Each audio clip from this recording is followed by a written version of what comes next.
All right, this is a street legal kit for a customer who wanted some custom things done to it. So these are for hand guards, the jet hand guards, the bark busters. And I had to wire in a flasher relay in order to get these to flash because they don't have integrated flashers like all of my blinkers do. And then these are the headlights like always. And obviously also he wanted a high beam switch, so that is also on here. It lights up red and you can kind of tell the lights are changing, but they are. And then that's the battery pack that runs everything. Should be about 3 hours, depending on if he has the high beams on or not. The horn plugs into this. I did have to label these because the thing that I would be worried about with this is that you might need to drill a hole through your hand guards to run this wire through, and so I had to add an extra connector here. But this connector, this little clear thing, you can flip this open and actually take these wires out if you need to and reuse this connector.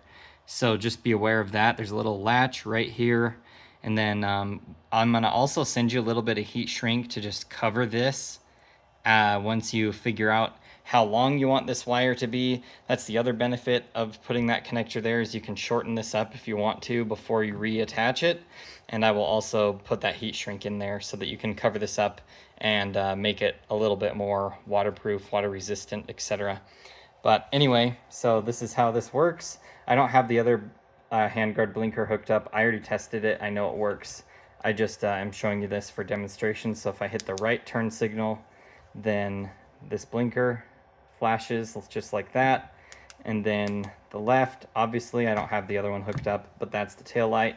And then there's also the plate light on there, and the running light and the brake light is all on there. And your plate mount is obviously right here underneath. But that's pretty much the whole kit. So as soon as the customer gets back to me, I'll box everything up and ship it out. And the rest of his order is also in the box already. So if you think you're missing something, it is in the box. So I've already gone over that. And there'll also be an extension in between this and the tail light, obviously, so that you can reach all the way to the back. And your rear foot brake banjo bolt will be on there as well.